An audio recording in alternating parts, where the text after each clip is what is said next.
Welcome to the One Idjit's Thoughts on podcast. I'm Paul Mackey. This is day 19 of the Dog Days of Podcasting, and for many participants, it will be another Meta Monday. I've fallen well behind on listening linearly, so I don't have a lot of meta for you. But, Amy, after I went to Wisconsin with Iris last year, I can recommend you get up there at least once for the coaster credits. Just outside Madison is Little America. They have a family Woody that is slightly tamer fun, and a chance toboggan that is a permanent installation. I got my toboggan credit at a traveling carnival years ago. It's not great for tall people. I hear there aren't many left in the world, though, so it's a good idea to try it. Then up at the Dells is Mount Olympus, and they have a set of Woodies that are surprising in the middle of Wisconsin. I'm not sure if I'll ever need to ride Hades 360 again. It is the most intense coaster I've ever been on. But my credits list is pretty small, too. Tonight is trivia night. It'll be a very pared-down team this time, according to the people who say they can't make it. I'm going to try to get Iris to come with me because Darcy is still fairly busy at the shop as well as a bit under the weather, possibly semi-literally. We've had air quality alerts from Canadian wildfire smoke for a good 6 days or so here. Iris seemed in pretty good spirits last night. They did 6 performances of the musical over the last 4 days, and now it's done.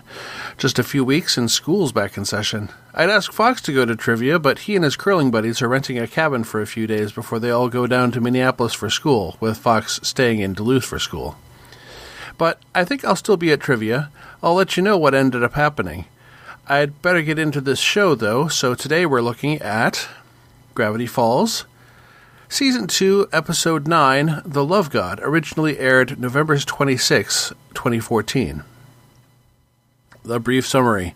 The twins are finally hanging out with Wendy and her friends when they see a hot air balloon and realize the Woodstick Festival rock concert with Oregon indie bands, including The Love God, is starting soon.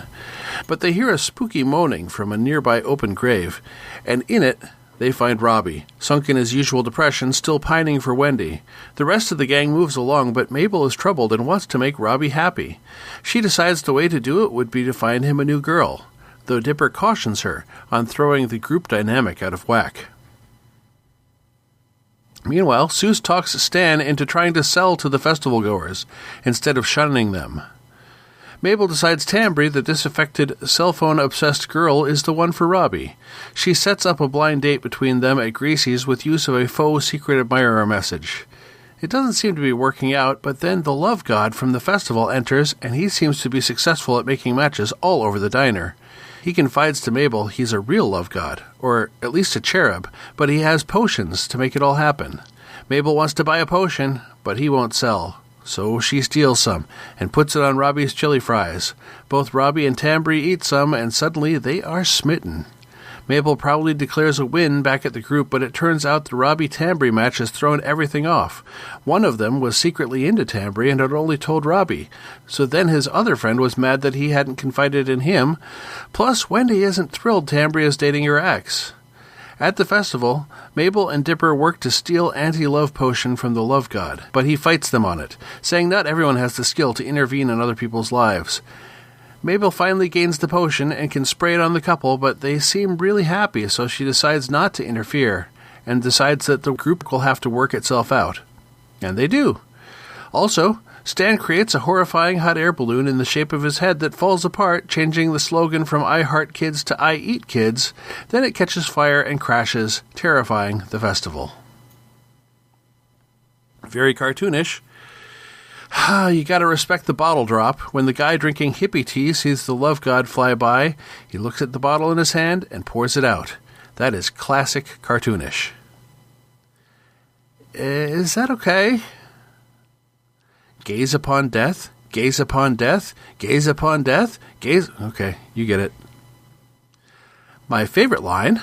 So anyway, can you make anything fall in love? Like that snake and that badger? Gee, I don't know. That might be kind of hard to... Kaboom! Match me! They're gonna make a snadger! But I also have to give an honorable mention to the crowd surfing, everyone's touching everything line. Who is? Jessica DiCicco plays Tambry in this episode, and also, interestingly enough, played Giffany in Seuss and the Real Girl. She was born in 1980 in L.A. Her father is actor Bobby DiCicco.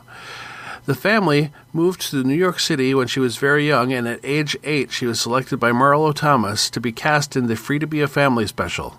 Before the 80s were out, she had also appeared on Kate and Allie and had been cast in a small part in The Godfather Part 3. She appeared in a Nickelodeon pilot called Bus Number 9 in the late 90s, and a producer at Nickelodeon offered her the chance to be the continuity announcer for their new network Noggin.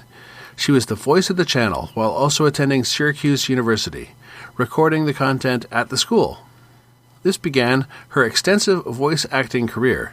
She's been heard on the big screen in Over the Hedge, The Secret Life of Pets 2, Frozen 2, and the Super Mario Bros. Movie, and on television on Curious George, again, The Emperor's New School, The Penguins of Madagascar, Adventure Time, The Loud House, Sophia the First, Doc McStuffins, Muppet Babies Playdate, and Teen Titans Go, among many others. So what worked? This was another fun episode with no arc significance other than continuing to shape character emotional interplay. I've appreciated that even in that context, the show is able to maintain a continuity instead of just resetting relationships after every episode concludes. What didn't work? That's starting to become a misnomer of a category. I liked it. Even them making the hapless Thompson an inadvertent hero who kind of brings everyone back together in the end. Things to ponder. If cherubs/love gods exist, will the gods play a part when this whole whatever this season is wraps up? Next time is Gravity Falls Season 2, Episode 10, Northwest Mansion Mystery. I'd say they couldn't possibly do a murder mystery, but given what I've seen on the show lately, I wouldn't be surprised to have someone in Pacifica's family die and have Dipper play Poirot and solve the case. Happy hunting! You've been listening to the One Idjit's Thoughts On podcast, produced by Paul Mackey in association with Nimlas Studios. Any short clips of audio from shows is included under fair use for commentary purposes, and copyright for that content remains with its original copyright holders. The theme song is Too Good by Jack Mangan and is used by his generous permission. One Idjit's Thoughts is produced under a Creative Commons Attribution, Non-Commercial, No Derivatives 4.0 International License. You can find more episodes of this podcast and many other fine podcasts at nimlas.org. You can contact me by emailing idjitcastpodcast@gmail.com or commenting on episodes at nimlas.org. Let's make our own memories.